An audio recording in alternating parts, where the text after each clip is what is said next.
नमस्कार मित्रांनो, मी गणेश मानकर इन्फिनिटी स्पर्धा परीक्षा अकॅडमीच्या या व्हिडिओमध्ये तुम्हा सर्वांचे स्वागत आहे। नगर परिषद भरती 2025 गट क आणि गट ड ची जाहिरात लवकरच येणार आहे। आता जेव्हा जाहिरात येते त्याच्या आधी सेवा प्रवेश नियम जे आहे तर ते येत असतात। तर नुकतेच याचे सेवा प्रवेश नियम हे जाहीर झालेले आहेत। याच्यामध्ये कोणत्या पदासाठी काय पात्रता असणार आहे, कोणत्या पदाची भरती ही परीक्षेने केली जाणार आहे, कोणत्या पदाची भरती ही प्रमोशनने केली जाणार आहे, याच्याविषयीची संपूर्ण माहिती आपल्याला या आजच्या व्हिडिओच्या माध्यमातून जाणून घ्यायची आहे। आणि जाहिरात देखील लवकरच जे आहे तर ते आपल्याला बघायला मिळणार आहे। तर सुरू करूया। तत्पूर्वी तुम्हाला सांगू इच्छितो की तुम्ही देखील नगर परिषद, सरळ सेवा आणि महानगरपालिका यांची तयारी करत असाल तर तुमच्यासाठी आपल्याकडे आहे ऑल इन वन बॅच, ज्याच्यामध्ये तुमचे सर्व विषय असतील मराठी, इंग्लिश, सामान्य ज्ञान, अंकगणित आणि बुद्धिमत्ता। याची प्राइस आपण फक्त 999 रुपीज एवढी जी आहे तर ती ठेवलेली आहे। 1 वर्ष व्हॅलिडिटी असणार आहे। कोणती एक्झाम मध्ये त्या सर्व एक्झाम मध्ये हे कंटेंट तुम्हाला नक्की उपयोगी पडणार आहे। अधिक माहितीसाठी या दिलेल्या नंबरला कॉल करा। चला तर आता आपण जाऊया की सेवा प्रवेश नियम काय आहेत बघा। नगर परिषद, नगर पंचायत सेवा, सेवा प्रवेश व सेवांचे वर्गीकरण विशेष भरती आदेश 2024 हा कधी आलेले बघा 20 मार्च 2025 आणि ही पीडीएफ नुकतीच उपलब्ध झालेली आहे। पण हे आताच 2025 मधले सेवा प्रवेश नियम हे मंजूर झालेले। आता याच्यामध्ये वेगवेगळ्या गोष्टी आहेत, मी काही सर्व काही तुम्हाला वाचून दाखवत नाही, परंतु जे काही महत्त्वाचं आहे तर तेच आपण इथे जे आहे तर ते घेणार आहोत। बघा या सगळे सेवा प्रवेश नियम आहेत। या सेवा प्रवेश नियमाला नगर परिषद, नगर पंचायत, नगर परिषद गट क आणि गट ड संवर्गातील सेवा प्रवेश नियम 2023 संबोधण्यात येईल। गट क आणि गट ड संदर्भातला हा सेवा प्रवेश नियम जो आहे तर तो असणार आहे। ओके, आणि हा लागू देखील झालेला आहे। याच्यात पदवी जिथं उल्लेख असेल, पदवी म्हणजे काय, कोणत्याही शाखेची पदवी।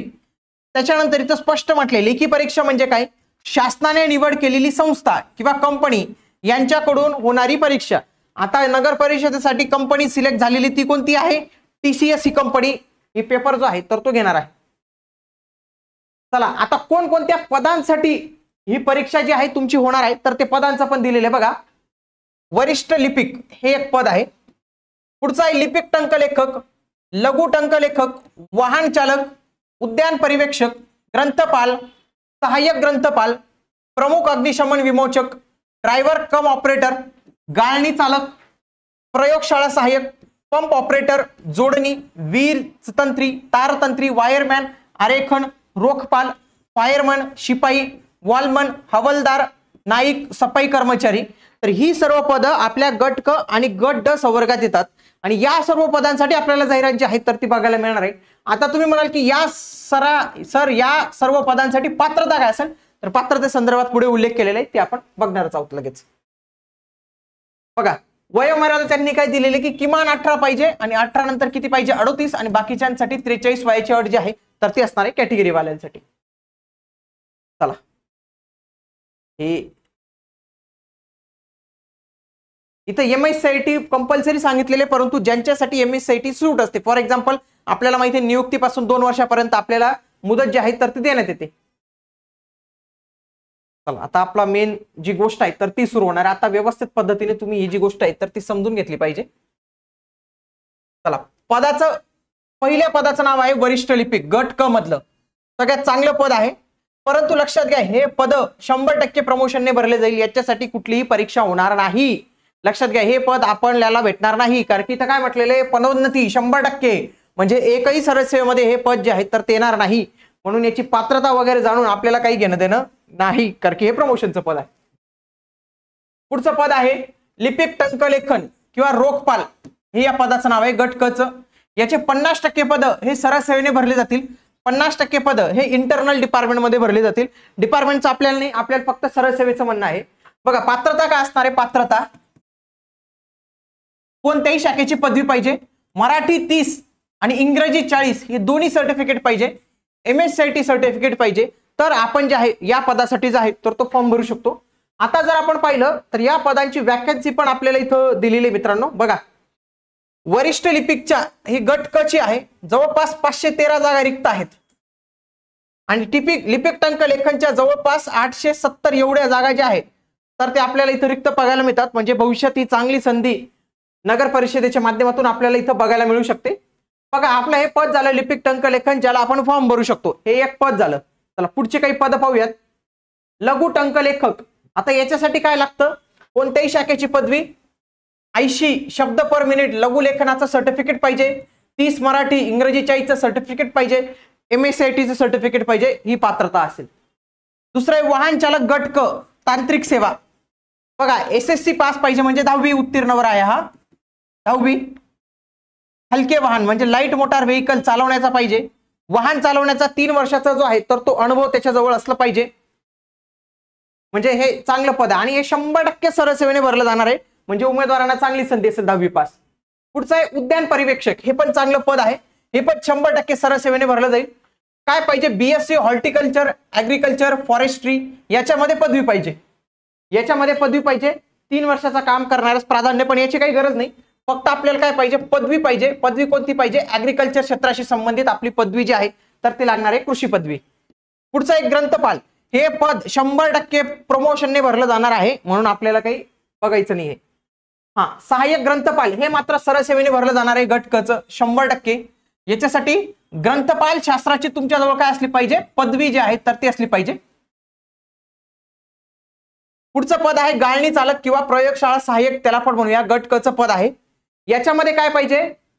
विज्ञान शाखेचा रसायनशास्त्र विषयातील पदवीधर असला पाहिजे, म्हणजे BSc घेतली पाहिजे, BSc केमिस्ट्री पाहिजे त्याची. ओके. त्याच्यासोबत DMLT पण पदवी त्याच्याकडे उत्तीर्ण जे आहे तर ते असली पाहिजे, तर तो या पदासाठी फॉर्म भरू शकतो. पुढचं आहे जोडारी वीज तंत्री गट क तांत्रिक सेवा. 10वी पास पाहिजे. पहिले तर काय पाहिजे? 10वी पाहिजे. त्याच्यानंतर ITI पाहिजे. ITI कशामध्ये पाहिजे? वीज तंत्री किंवा नळ कारागीर या विषयाचा अभ्यासक्रम त्याला पाहिजे. संबंधित कामाचा 3 वर्षाचा अनुभव इथं आवश्यक आहे, ते म्हटलेलं आहे. 3 वर्षाचा अनुभव त्यांनी तिथं मागितलेला आहे. पुढचं आहे पंप ऑपरेटर. 100% सरळ सेवेच्या माध्यमातून काय आहे? 10वी पास पाहिजे. ITI पाहिजे पंप ऑपरेटरचा. आलं लक्षात? पुढे आहे तारतंत्री वायरमन. याचं लक्षात घ्या, 10वी पास पाहिजे. वायरमनचा ITI तुमचा कंप्लीट पाहिजे. तुम्ही फॉर्म जे आहे तर ते भरू शकतात.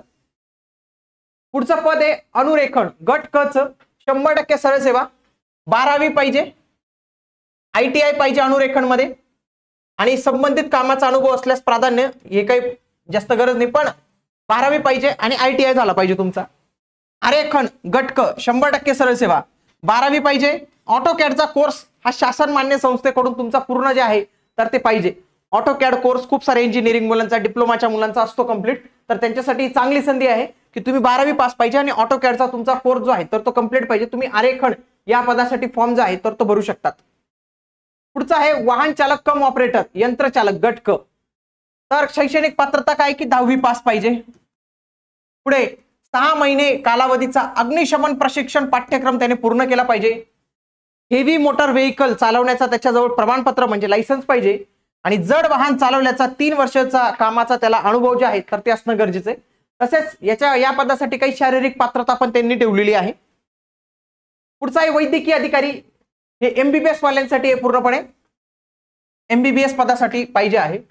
पुढचं आहे आरोग्य सहाय्यक.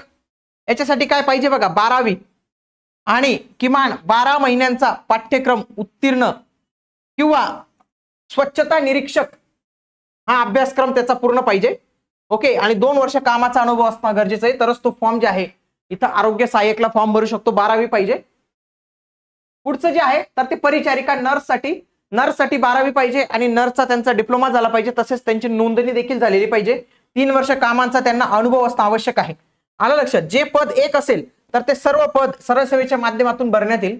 तर आता आपण पाहिलं की सरळ सेवेच्या माध्यमातून कोणती पद जे आहे तर ते भरली जातील आणि यांचा नेमका अभ्यासक्रम कशा पद्धतीने असू शकतो ते पण आपण पाहूया. अभ्यासक्रमामध्ये जास्त काही नाही मित्रांनो, 4च विषय असतील. मराठी, इंग्रजी, सामान्य ज्ञान, बौद्धिक चाचणी हे 4 विषय असतील. प्रत्येक विषयावर 25-25 प्रश्न 50-50 गुणांसाठी. तर अशा पद्धतीने स्वरूप असेल आणि सगळ्यांसाठी सारखाच स्वरूप असेल. म्हणजे तुमच्याजवळ जर जास्त पात्रता असेल तर तुम्ही अनेक पदांसाठी फॉर्म भरू शकतात. आणि तुम्ही जर वेगवेगळ्या पदांसाठी फॉर्म भरू इच्छितात आणि तुम्हाला वाटतं की माझी तयारी एकदम व्यवस्थित पद्धतीने पाहिजे आणि त्यासाठीच आपला हा ऑल इन वन कोर्स जो आहे तर तो आलेला आहे. आपल्या अभ्यासक्रमात जे विषय, फॉर एक्झाम्पल मराठी हा विषय आहे, इंग्लिश हा विषय आहे, सामान्य ज्ञान, अंकगणित आणि बुद्धिमत्ता. तर हे 4 विषय आपल्या याच्यात आहेत. प्रत्येकीचं 25-25चं वेटेज आहे. नवीन TCS पॅटर्न मध्ये तो ग्रुप टायमिंग पण विचारला जातो. या ग्रुप टायमिंगवर आधारित जे आहे तर तो आपला कोर्स जो आहे तर तो असणार आहे तर या नगर परिषद गट क गट ड साठी तुम्हाला हा जो कोर्स आहे तर तो कामी येणार आहे. अधिक माहितीसाठी या नंबरला संपर्क साधा. तसेच तुम्ही जर या परीक्षेची तयारी करत असाल तर 100+ टेस्टचा समावेश असणारी टेस्ट सिरीज पण आपण लॉन्च केलेली. लवकरच 2023 मध्ये झालेल्या नगर परिषद भरतीचे टेस्ट सिरीजचे पेपर तुम्हाला ऑनलाईन स्वरूपात टेस्ट म्हणून सॉल्व्ह करायला मिळतील. तसेच त्यांचं PYQ विश्लेषण देखील तुम्हाला आपल्या याच चॅनलवर बघायला मिळणार आहे. म्हणून तुम्ही आपले चॅनल सबस्क्राईब करून ठेवा. भेटूया आता आपण पुढील व्हिडिओमध्ये. तोपर्यंत जय हिंद, जय महाराष्ट्र, धन्यवाद.